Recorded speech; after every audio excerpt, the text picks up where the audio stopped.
Yes ma'am. Okay, चलिए आज अपन देखो अभी अपना लैब टर्न है, तो डेफिनेटली अपन फिर लैब से स्टार्ट करेंगे। तो देखो जिसकी कल मैं बात करी थी, जो स्टूडेंट नहीं थे लास्ट मतलब कल के लेक्चर में या इंट्रोडक्शन क्लास में, तो उनको किसी भी मोमेंट पे कोई डाउट होना तो आप लोग प्लीज पूछ लीजिएगा, राइट। देखो आज हम जो शुरू कर रहे हैं वो रैशनल रोज ट्यूटोरियल से शुरू कर रहे हैं। कल मैंने बताया था कि रैशनल रोज जो होता है वो आईबीएम का प्रोडक्ट है। और जिस यूएमएल डायग्राम्स की कल मैं बात कर रही थी, यूनिफाइड मॉडलिंग लैंग्वेज डायग्राम, जो डिजाइन को रिप्रेजेंट करने के लिए हम यूज करते हैं, उसको बनाने के लिए ये टूल होता है रैशनल रोज। और ये बहुत ही स्टैंडर्ड टूल है, आईबीएम ने इसको इंट्रोड्यूस किया था। और ये जो टूल है, इस पे आप बहुत अच्छे तरीके से डिजाइन डायग्राम्स को रिप्रेजेंट कर सकते हो। लेकिन ऑब्वियसली इस टूल को चलाने के लिए, इस टूल के साथ काम करने के लिए आपको क्या करना पड़ता है, आपको कुछ ट्रेनिंग की जरूरत पड़ती है। ट्रेनिंग मतलब आपको पता होना चाहिए कि टूल को यूज कैसे करते हैं। और ये जो टूल होता है ये ओपन सोर्स नहीं होता है, आप इसको गूगल से इजीली जो है वो डाउनलोड नहीं कर सकते, बिल्कुल भी नहीं कर सकते आप इसको डाउनलोड, ठीक है। और आप ये वाला जो टूल है, इसको आपको परचेस करना पड़ता है डायरेक्टली बाय आईबीएम। जैसे अभी मैं मतलब कोशिश कर रही हूँ कि सेज यूनिवर्सिटी में हम इसको परचेस कर लें। करीब 60 लैक्स का आता है ये सॉफ्टवेयर, ठीक है। तो अभी जब तक परचेस नहीं होता हम तो ऑल्टरनेट टूल ही यूज करेंगे। तो जो ऑल्टरनेट टूल जो हम यूज करेंगे वो हम करेंगे स्मार्ट ड्रॉ होता है, फिर स्टार यूएमएल होता है, ऐसे बहुत सारे ओपन सोर्स मतलब फ्री वाले होते हैं जो इजीली डाउनलोडेबल है। तो जो मेरा लैपटॉप है इसमें स्टार यूएमएल डला हुआ है, तो हम स्टार यूएमएल जो है उसको यूज करेंगे, ठीक है। तो मैं आपको उस एक बार रैशनल रोज तो देखो स्टैंडर्ड है, तो इसकी स्टडी मैंने पहला प्रैक्टिकली यही लिया है, to study Rational Rose system. तो हमें पता होना चाहिए, क्योंकि देखो कंपनीज में आप जाओगे तो वहां वो लोग स्टार यूएमएल या स्मार्ट ड्रॉ यूज नहीं करेंगे, वो लोग तो लाइसेंस जो सॉफ्टवेयर जो रैशनल रोज है उसी का मेनली यूज होता है वहां पर। तो हम ये ट्राई करेंगे कि हमें ये भी आना चाहिए। देखो सब कुछ करीब करीब सेम है, बस एक जो बोलते हैं ना कि एक टेम्पलेट जो है या एक जो इंटरेक्शन करते हो आप फ्रंट एंड जो है उसका अंतर है। बाकी डायग्राम जो बनने का जो बेसिक कॉन्सेप्ट है वो बिल्कुल सेम है, वो बेसिक कॉन्सेप्ट में कोई भी आपको चेंजेस नहीं आएंगे, ठीक है। चलो कोई कुछ प्रॉब्लम तो नहीं है, no ma'am. Everything is fine. Yes ma'am. Okay, चलिए अब objectives, get to know Rational Rose. Rational Rose क्या होता है हम इसको समझेंगे। Get familiar with general functions of Rational Rose for modelling. जैसे मैंने अभी बताया कि हमें सॉफ्टवेयर हमारे पास है, जैसे मैंने तो दिसंबर 2012 में इसकी ट्रेनिंग ली थी मैंने तो इस टूल की, क्योंकि जहां मैं प्रीवियस इंस्टीट्यूट में थी वहां पर ये परचेस किया था हम लोगों ने। और परचेस करने के बाद उन्होंने 10 फैकल्टी को इसकी ट्रेनिंग दी थी, क्योंकि ऑब्वियसली आपको आना चाहिए, तो मुझे तो आता है ये। तो get familiar with the general functions, तो वो ये फैमिलियरिटी मैं आपके स्टार यूएमएल के साथ भी करवा दूंगी, don't worry about it. And create UML diagram with Rational Rose. सबसे इंपॉर्टेंट पॉइंट जो हमें हमारी लैब में करना है कि जितने भी तरह के यूएमएल डायग्राम्स होते हैं, अभी कौन कौन से होते हैं हम कल की क्लास में डिस्कस कर चुके थे, एक बार मैं अभी फिर से बताऊंगी आज की लैब में आपको। तो create UML diagram with Rational Rose, हम रैशनल रोज के साथ अलग अलग फंक्शन यूज करके हम डायग्राम बनाने का कोशिश करेंगे, ठीक है। अब व्हाट इज रैशनल रोज। तो रोज का एक फुल फॉर्म होता है rational object oriented software engineering. जैसे कल की क्लास में मैंने बताया था कि जो स्टूडेंट नहीं थे वो ध्यान से सुनेंगे, जो कल की क्लास में नहीं थे, कि हम जो सब्जेक्ट पढ़ने वाले हैं object oriented analysis and design. तो यहाँ पर जो एनालिसिस और डिजाइन वाला चीज है वो हमने सॉफ्टवेयर इंजीनियरिंग का कॉन्सेप्ट यूज किया है। और जो आगे ऑब्जेक्ट ओरिएंटेड लगाया है वो ऑब्जेक्ट ओरिएंटेड का कॉन्सेप्ट यूज किया। मतलब ये जो सब्जेक्ट हम पढ़ने वाले it is a combination of oops, that is object oriented technology. और हम वो ऑब्जेक्ट ओरिएंटेड टेक्नोलॉजी को अप्लाई कहां पर करेंगे, हम उसको अप्लाई करेंगे एचडीएलसी पर, मतलब सॉफ्टवेयर डेवलपमेंट की लाइफ साइकिल पर, वहां पर अप्लाई करेंगे, ठीक है। तो इसलिए जो रैशनल रोज है इसका जो जो नाम रखा है वो दोनों का मिलाकर रखा है, ऑब्जेक्ट ओरिएंटेड सॉफ्टवेयर इंजीनियरिंग। मतलब जब भी आपको कोई प्रोडक्ट बनाना है, हम जब भी कोई भी कंपनी में हम जब काम करेंगे, हमें किसी सॉफ्टवेयर को डेवलप करना है। मैंने कल भी आपको बहुत सारे एग्जाम्पल दिए थे, आज भी आपको वही एग्जाम्पल रिपीट करके बोलूंगी कि घर जो है वो डायरेक्टली नहीं बनता, कि आपने प्लॉट बता दिया किसी मजदूर को या कॉन्ट्रैक्टर को और उसने घर बनाना शुरू कर दिया। आपको यदि घर बनाना है तो पहले आपको सिविल इंजीनियर से मीटिंग करना पड़ेगी, उससे समझना पड़ेगा कि घर आपको कैसा बनाना है या बनवाना है, आपको अपनी रिक्वायरमेंट देनी पड़ेगी। सिर्फ आपने जो आवाज आपको रिक्वायरमेंट। नहीं आ मैम रही सही से। आपकी, यस मैम, आवाज फ्लक्चुएट कर रही है। अच्छा, हेलो, अभी क्लियर है? यस मैम, आप क्लियर है। ठीक है, जहाँ कुछ गड़बड़ हो बता देना, ठीक है। देखो, तो हमने कल की क्लास में क्या एग्जांपल लिया था कि यदि किसी को घर बनवाना है तो डायरेक्टली घर नहीं बनवाएगा। मैम फिर से हो रही है। क्या हो रहा है? मैं तो लैंड कनेक्टेड हूँ आज, तो यस मैम। घर पर भी नहीं हूँ, मैं तो लैंड से कनेक्टेड हूँ आज तो। मैं 1 मिनट रुकते, मेरा ब्लूटूथ आपको फिट से ट्राई करते हैं।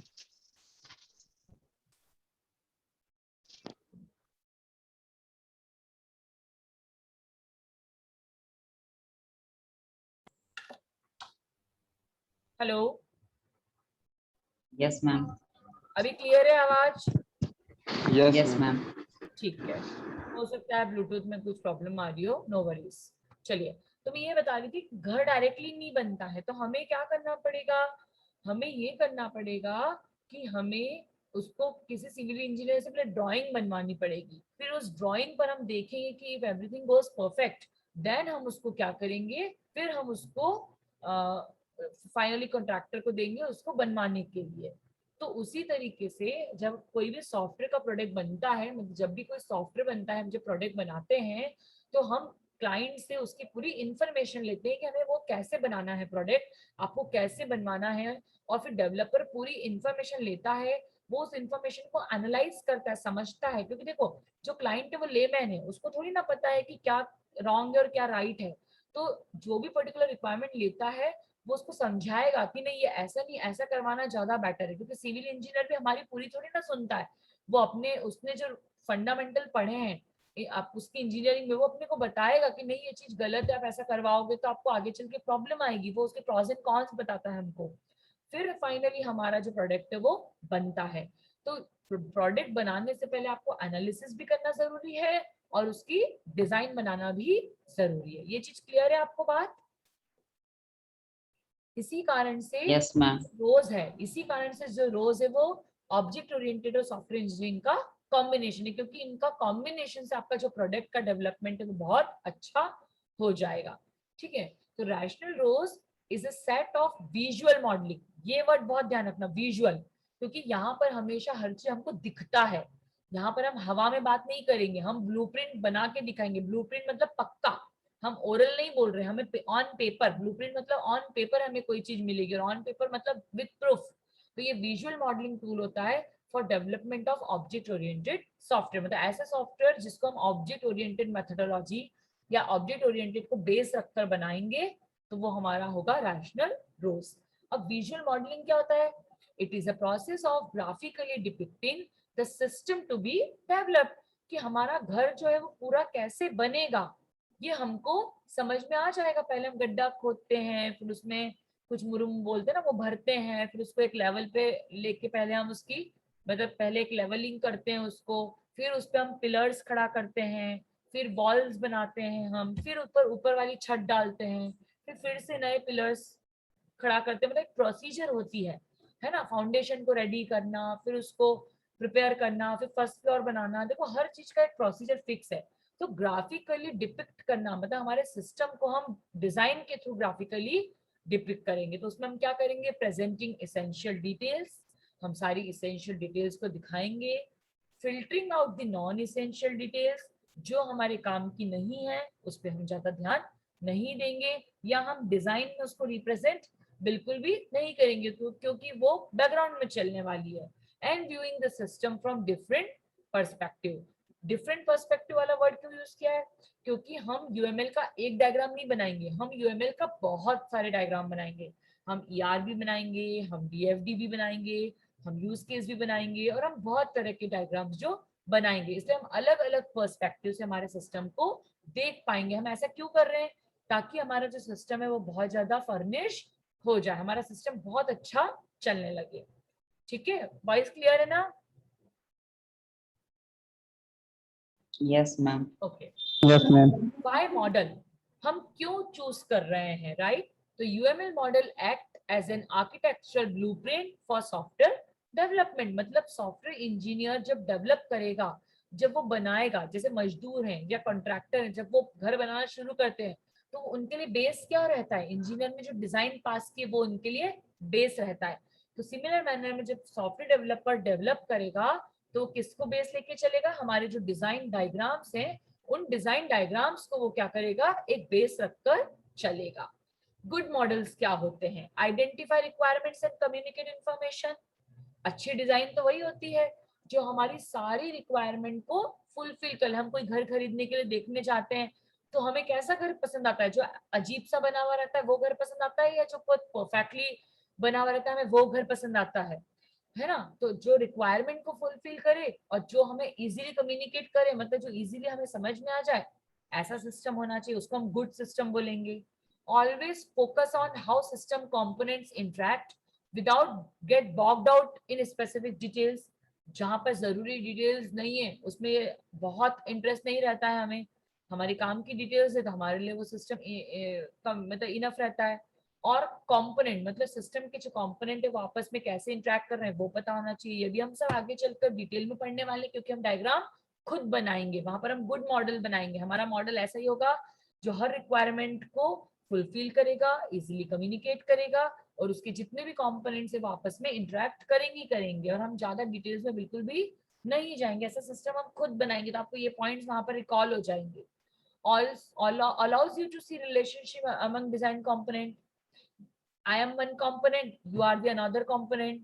हमने जब ऊप्स के कंसेप्ट पढ़े थे तो हमने रिलेशनशिप पढ़ी थी, वहां पर पढ़ी थी कि नहीं, कार्डिनलिटी पढ़ी थी। One teacher teaching so many student अभी एट दिस लेक्चर, मतलब हमारे बीच में जो रिलेशनशिप है वो 1:n है, मतलब one teacher and n number of student. जब मैं पूरी क्लास की बात करती हूँ या मैं पूरे दिन भर की बात करी तो n टीचर टीचर्स दी n स्टूडेंट, ठीक है, एक मिनट, n टीचर टीचर्स दी n स्टूडेंट्स, है ना। तो n टीचर मतलब बहुत सारे, आपको एडा कोई और पढ़ाता है, आपको सॉफ्टवेयर इंजीनियरिंग कोई और पढ़ाता है, आपको शायद अभी सेम में जैसे मैनेजमेंट की फैकल्टी, बहुत सारी फैकल्टी बहुत सारे स्टूडेंट को पढ़ा रही, तो वो n to n हो जाता है। तो ठीक है, तो रिलेशनशिप कंपोनेंट के बीच में क्या होगी ये आपको पता होना चाहिए। improves communication across your team through the use of common graphical language। आपने बना भी लिया, आपने सब कुछ कर लिया, अब आपको उसको क्लाइंट को बताना है, आपको उसको कम्युनिकेट करना है, आपको समझाना है जो घर बनवा रहा है उसको, तो आपको कहीं ना कहीं उसको ब्लूप्रिंट पे लेकर आना पड़ेगा। तो ब्लूप्रिंट पे लाने के लिए आपको किसी भी कॉमन ग्राफिकल लैंग्वेज का यूज, देखो ग्राफिकल लैंग्वेज लिखा है, नॉर्मल C++, जावा .NET नहीं लिखा है, ग्राफिकल लैंग्वेज मतलब ग्राफिकल लैंग्वेज मतलब ऐसी लैंग्वेज जिसमें हम ग्राफिक्स के फॉर्म में डिजाइन को रिप्रेजेंट कर सकते हैं। और ये जो ग्राफिकल लैंग्वेज होती है ये कौन सी होती है, आपकी यूनिफाइड मॉडलिंग लैंग्वेज। क्लियर है आपको ये चीज? चलिए, large industrial strength software system requires solid specification. The UML model acts as an architectural blueprint for software development, जैसे मैंने अभी बताया था। और good models essential क्यों है? Because it is used for communication between the project teams and to assure the architectural soundness. इसका मतलब क्या है, देखो आपकी मल्टीनेशनल कंपनी, आप अभी वर्क फ्रॉम होम चल रहा है, आप आपके घर से काम कर रहे हो, आपका जो टीममेट है वो दूसरे घर से काम कर रहा है, सपोज वो बैंगलोर में, जो तीसरा टीममेट है वो पुणे से काम कर रहा है, आपका जो क्लाइंट है वो यूएस में रहता है, आपकी जो कंपनी है उसका हेडक्वार्टर बॉम्बे में है, मतलब 5-6 लोग हैं और वो भी अलग अलग प्लेसेस पे, एक इंदौर में, एक पुणे में, एक बेंगलोर में, एक यूएस में और एक जो है वो बॉम्बे में है। तो आप आपस में कम्युनिकेट कैसे करोगे, आपको कैसे पता चलेगा कि तू क्या करेगा, मैं क्या करूंगा, या उसको क्या करना है, मुझे क्या करना है। तो आप सभी के पास एक कॉमन कम्युनिकेशन की जो चीजें वो शेयर्ड रहेगी, और वो क्या रहेगी, डिजाइन डायग्राम्स की, जिसके बेसिस पे हमें ये समझ में आ जाएगा कि आपको बनाना क्या है, आप आगे फॉर्मेश क्या करना चाहते हो, ठीक है। तो इससे आपका जो प्रोडक्ट है वो बहुत आसानी से बन जाएगा। As the complexity of system increase so does the importance of good modeling techniques, ठीक है ना। कॉम्प्लेक्सिटी यदि आपके सिस्टम में बहुत ज्यादा है तो आपको क्या करना है, ओवरऑल कॉम्प्लेक्सिटी को रिड्यूस करना है। और आप कॉम्प्लेक्सिटी को रिड्यूस कैसे करोगे, आपस में डिस्कस करके, उसका बहुत अच्छा सा एनालाइज करके, उसका बहुत अच्छा सा डिजाइन डायग्राम बनाकर, आप इस तरह से आप उसको मॉडलिंग आराम से आप कर सकते हो। ठीक है, तो ये यूएमएल मॉडल की जरूरत क्यों पड़ती है वो चीज थी। नाउ यूएमएल है क्या एक्चुअली, आप यूएमएल को डिफाइन कैसे करोगे, ये अब आपका बहुत बड़ा एक एजेंडा है कि आप यूएमएल को डिफाइन कैसे करते हो। तो यूएमएल जो होती है वो यूनिफाइड मॉडलिंग लैंग्वेज होती है, ये जनरल पर्पस मॉडलिंग लैंग्वेज है। और इसका जो मेन एम है यूएमएल का वो क्या है, it is used to define a standard way to visualise the way a system has been design. मतलब सिस्टम कैसा आपने डिजाइन किया है और उसको आप कोड में किस तरह से इम्प्लीमेंट कर सकते हो, उसका जो बेस है, उसका जो रिप्रेजेंटेशन है, उसका जो विजुअलाइजेशन है, उसको हम यूएमएल के फॉर्म में शो करते हैं।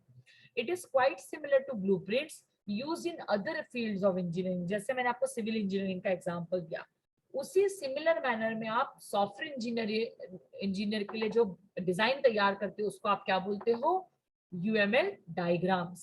क्या बोलते हो आप उसको, यूएमएल डायग्राम। जैसे सिविल इंजीनियर जो है वो ऑटोकैड के थ्रू या किसी और सॉफ्टवेयर के थ्रू डिजाइन बना के कॉन्ट्रैक्टर को देता है घर बनाने के लिए और अपने क्लाइंट को समझाने के लिए देता है, उसी सिमिलर मैनर में एक जो कंप्यूटर इंजीनियर है वो डिजाइन डायग्राम में क्या यूज करेगा, यूएमएल डायग्राम्स। जो इस यूएमएल डायग्राम से हम डिजाइन बनाएंगे और इस डिजाइन के बेसिस पे आपका जो सॉफ्टवेयर है वो डेवलप होगा। मतलब सिविल इंजीनियर का फिनिश गुड क्या है, घर या बिल्डिंग, और हमारा फिनिश गुड क्या रहेगा, कोई भी सॉफ्टवेयर।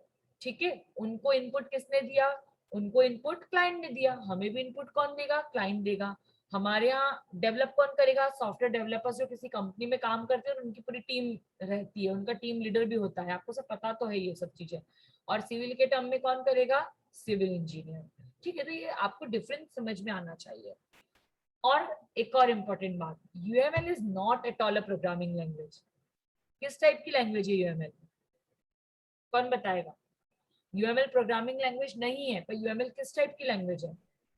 यदि आपने मेरी लास्ट विजुअल लेक्चर लैंग्वेज सुना है, होगा तो आप बता सकते हो यूएमएल किस टाइप की लैंग्वेज। विजुअल लैंग्वेज, हाँ, विजुअल विजुअल लैंग्वेज लैंग्वेज है है, मैम। ठीक है, मैंने कोई वर्ड भी यूज किया था। यस मैम, विजुअल मॉडलिंग, हाँ, visual modelling ma'am. Yes, visual modelling and what else, it is also graphical language. ठीक है ना, ये ग्राफिकल लैंग्वेज है, मतलब इसमें आप कोई कोडिंग नहीं करोगे, इसमें आप ग्राफिक्स के फॉर्म में अपने प्रोडक्ट को रिप्रेजेंट करोगे कि आपका प्रोडक्ट कैसा बनेगा फ्यूचर में, आप उसको ग्राफिक्स के फॉर्म में समझाओगे। We use UML, UML is not a programming language but rather it is a visual language। ठीक है, मतलब ग्राफिकल लैंग्वेज एक तरह की है। We use UML diagrams to portray the behavior and structure of a system। अब आपने ये तो बोल दिया कि ये विजुअल लैंग्वेज है, पर इसमें क्या दिखाओगे, विजुअल में क्या दिखाओगे आप, तो it shows the behaviour and structure of the system. मतलब कोई भी सिस्टम होता है तो वो दो तरह के बिहेवियर, मतलब दो तरह के जो है वो रिप्रेजेंट करता है, एक है बिहेवियर एंड एक है स्ट्रक्चर। दो चीजों को आपका कोई भी जो सिस्टम है वो क्या करता है भी है। UML help software engineers, businessman and system architect with modelling, design and analysis. इसमें सारी चीज होती है, जैसे मैंने आपको बताया कि आपको पहले सिस्टम को रिक्वायरमेंट लोगे तो आपको उसकी अच्छा एनालिसिस करना पड़ेगा।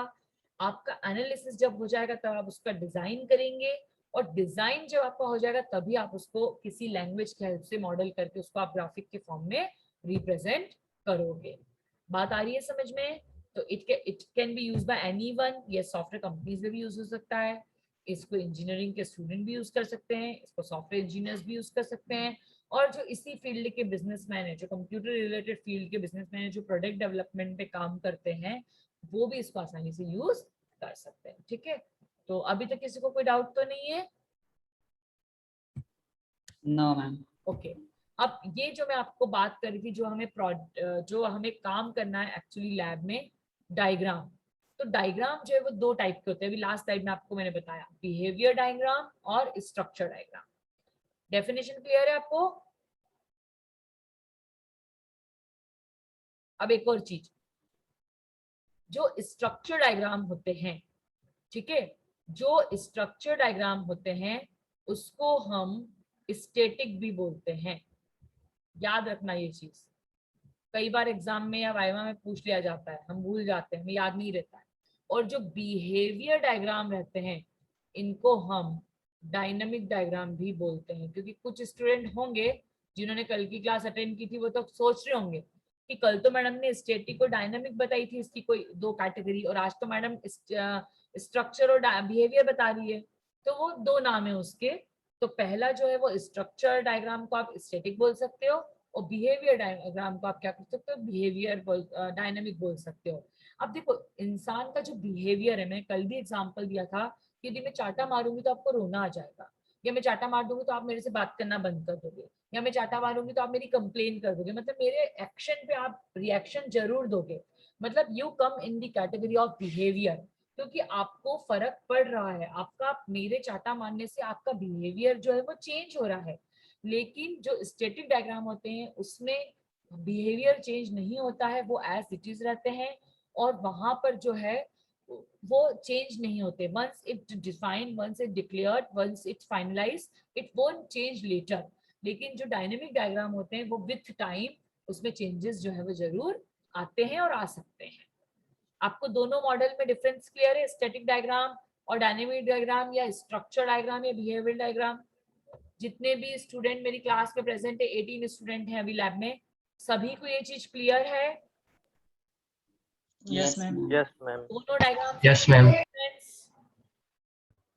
I want yes from everybody, बस मुझे दोनों अभिषेक से यस नहीं चाहिए, everybody present in the class. Yes, ma'am. Okay, Yes, ma'am. Yes, ma'am. तो मैं एक बार Yes, फिर बता ma'am. देती हूँ। यस मैडम, हो सकता है मेरी जबरदस्ती में, एक बार फिर बता देती हूँ। स्टैटिक मतलब fixed, which can once it is defined, once it is fixed, it will not change throughout the project development. But dynamic diagram are those जिनको आपने एक बार डिफाइन कर दिया, बट ड्यूरिंग द डेवलपमेंट उसको आप चेंजेस कर सकते हो, क्योंकि इवेंट के चेंज के कारण उसका जो बिहेवियर है वो भी चेंज हो सकता है। हो जाएगा। यस, तो स्ट्रक्चर की कैटेगरी में कौन कौन से आएंगे? क्लास डायग्राम, एक और मैंने बताया था डोमेन डायग्राम, वो इसमें लिखा नहीं है पर वो भी होता है। तो क्लास डायग्राम, उसके बाद डोमेन डायग्राम, उसको डोमेन मॉडल भी बोलते हैं, डोमेन मॉडल, ठीक है। और मैम हाँ बोलो। मैम आप इसका टेक्निकल एग्जांपल थोड़ा दे सकते हैं? टेक्निकल मतलब? बिहेवियरल और स्ट्रक्चर का हाँ मतलब मैम सॉफ्टवेयर के हाँ टर्म। हाँ हाँ हाँ, अभी अभी तुरंत दे दूंगी आपको, तुरंत दे दूंगी। अच्छा क्वेश्चन पूछा आपने, अभी तुरंत ही दे दूंगी। फिर कंपोनेंट डायग्राम, ठीक है, ये भी स्ट्रक्चर डायग्राम के टाइप है, और ऑब्जेक्ट डायग्राम, ये सारे किसके टाइप है? स्ट्रक्चर डायग्राम के, जो फिक्स्ड रहते हैं। फिर क्लास डायग्राम में एक और वेरिएंट मैंने आपको बता दिया, कौन सा है वो? Domain model. जो Domain. कंपोनेंट डायग्राम होते हैं, ठीक है, जो कंपोनेंट डायग्राम होते हैं उसके फर्दर दो टाइप होते हैं, उसको हम बोलते हैं, हमारा मतलब उसमें बहुत सारे टाइप होते हैं, उसमें आप इंटरेक्शन डायग्राम्स भी आपके आ जाते हैं, सॉरी, जो कंपोनेंट डायग्राम होते हैं उसमें आपके कंपोनेंट डायग्राम होता है, और एक होता है आपका डिप्लॉयमेंट डायग्राम, जो आप डिप्लॉयमेंट के टाइम पर देते हो, और उसी के साथ साथ एक और डायग्राम होता है जिसको हम बोलते हैं पैकेज डायग्राम, ठीक है। ये पैकेज डायग्राम भी होते हैं, और पैकेज का मतलब क्या होता है मैं आपको बताऊंगी, या अभी बता देती हूँ, आपको याद रहेगा। 2 और 3 class combine and form package, मतलब जब आप केवल पैकेज डायग्राम बनाओगे तो आप सिंगल क्लास पे एम्फेसिस कर, सॉरी, जब आप क्लास डायग्राम बनाओगे तो आप सिंगल क्लास पे एम्फेसिस करोगे। सिंगल क्लास पे एम्फेसिस करोगे मतलब कि एक क्लास, दूसरी क्लास, तीसरी क्लास, और आपस में वो 1 to 1 वो क्लासेस कनेक्टेड रहेगी। लेकिन ये यदि आपके पास 100 क्लासेस है तो आपका डायग्राम बहुत बड़ा बन जाएगा, आप इतना बड़े डायग्राम को नहीं बना पाओगे, उसको विजुअली रिप्रेजेंट करने में या समझने में दिक्कत होगी। तो आपने क्या करा, 10-10 की एक क्लास बना दी, 10 क्लास मिलके एक पैकेज बना दिया, दूसरी 10 क्लास मिलके आपने एक और पैकेज बना दिया, मतलब अब आप जो विजुअलाइज करोगे वो सिर्फ 10 पैकेज का करोगे, and every package consist of 10 classes, तो इट विल बिकम 100 क्लासेस। मतलब आप ये बोल सकते हो कि जो पैकेज डायग्राम है it is a short of class diagram, ठीक। और इस तरह के डायग्राम होंगे। फिर जो डायनेमिक डायग्राम्स होते हैं, डायनेमिक डायग्राम की कैटेगरी में कौन कौन से आते हैं? एक्टिविटी डायग्राम और state machine diagram. State machine diagram को स्टेट ट्रांजिशन डायग्राम भी बोलते हैं, स्टेट चार्ट डायग्राम भी बोलते हैं। और एक्टिविटी जो होता है वो जो है वो कम्युनिकेशन डायग्राम की कैटेगरी में भी आता है। और इसके अलावा जो बिहेवियर डायग्राम है उसकी एक और कैटेगरी होती है इंटरेक्शन डायग्राम। इसकी एक और कैटेगरी यूज केस डायग्राम भी होती है, मैंने कल की क्लास में ये सब बता चुकी हूँ, मैं कल की क्लास में आज जस्ट रिवाइज करवा रही हूँ। और इंटरेक्शन जो डायग्राम है, जैसे देखो मैंने बताया ना कम्युनिकेशन डायग्राम, फिर इसमें आते हैं आपके sequence diagram, activity diagram, sorry sequence diagram और कोलैबोरेशन डायग्राम, ठीक है। ये टाइमिंग डायग्राम जो लिखा है अदर फॉर्म में इसको वही बोलते हैं, तो इसको कोलैबोरेशन डायग्राम भी बोलते हैं। तो ये आपकी पूरी हायरार्की हो गई जो आने वाले आपको फर्स्ट, सेकंड और थर्ड यूनिट में भी पढ़नी है, और आपको थर्ड से लेके 8th या 9th तक के प्रैक्टिकल भी आपको इसी डायग्राम के बेसिस पर करने हैं। मतलब ये हमारा यूनिट की भी स्टार्ट है और ये हमारा लैब का भी स्टार्ट है। क्लियर? Yes ma'am. ओके अच्छा, अब आप चलो है ना, अभी इसने अपने से क्वेश्चन पूछा है तो पहले क्वेश्चन का आंसर करते हैं, उसके बाद अपन फिर आगे बढ़ेंगे। टेक्निकल एग्जाम्पल क्या होता है? अभी आप लोग कोर्स रजिस्ट्रेशन कर रहे हो अपने इसका सेमेस्टर का कर रहे हो आप लोग course registration? Yes ma'am. Yes ma'am. तो मुझे एक बात बताओ कि जब आप कोर्स रजिस्ट्रेशन करते हो तो इसके लिए मुझे ब्लूप्रिंट बनाना है, तो ब्लूप्रिंट कैसे बनाएंगे? एक ब्लूप्रिंट बनेगा यूज केस डायग्राम, पहला blueprint.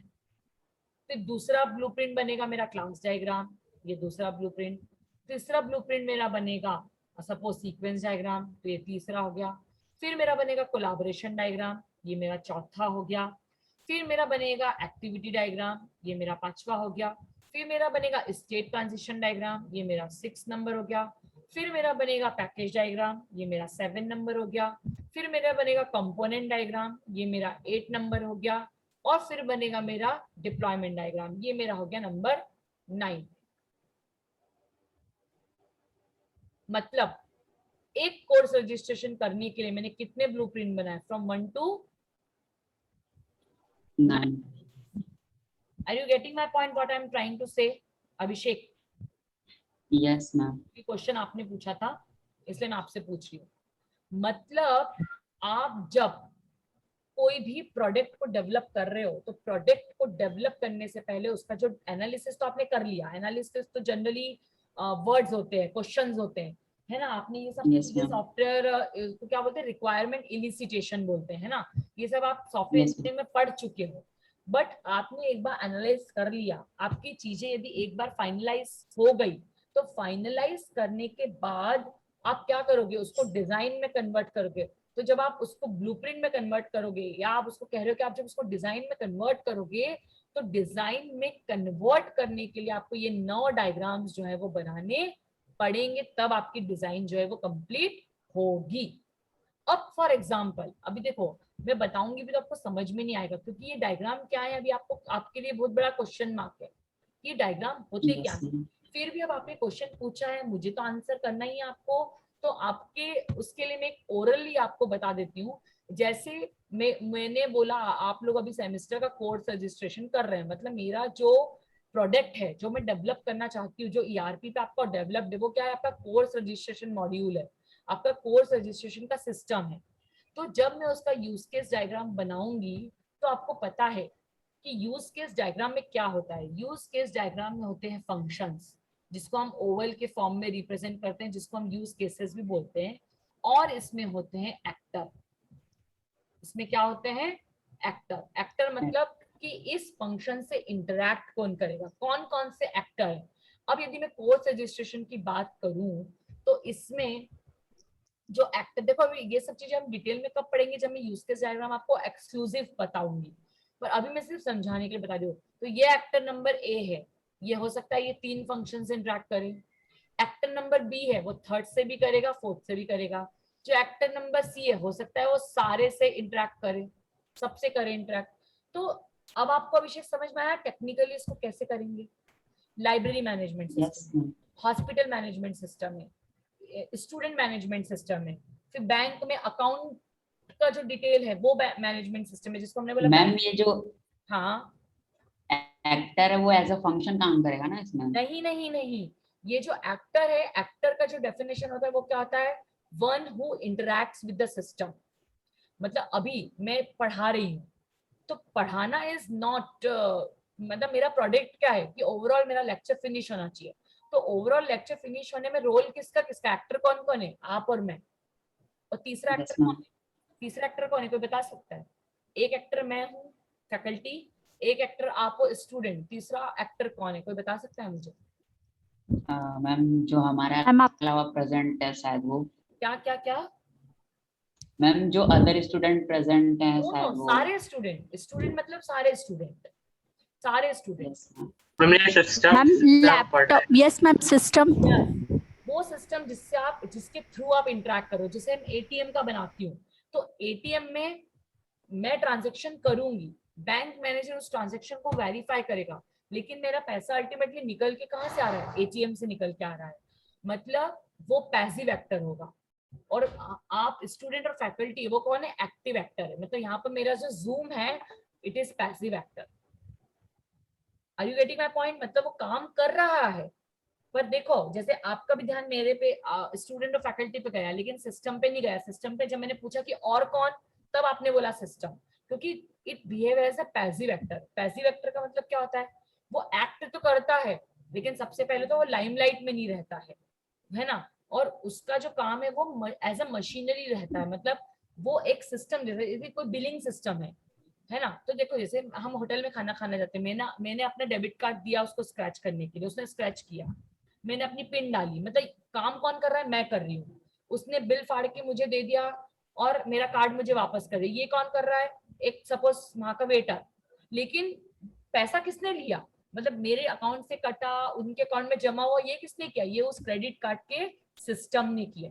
Do you agree with me? Yes ma'am. ठीक है ना। तो वो पैसिव एक्टर हो गए, वो भले ही एक्टिव नहीं है लेकिन वो पैसिव है। ठीक है, तो इस तरह से हम क्या करेंगे, हम हमारे डायग्राम्स को बनाने की कोशिश करेंगे, हम हमारे डायग्राम को इसी तरह से बनाएंगे।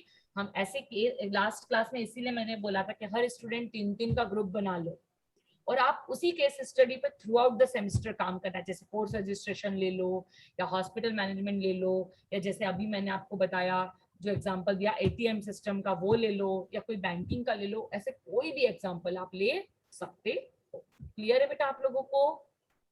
Yes ma'am. ठीक है, चलिए अभी 3 मिनट बचे हैं, है ना। तो मैं सबसे पहले तो आपकी अटेंडेंस ले लेती हूँ।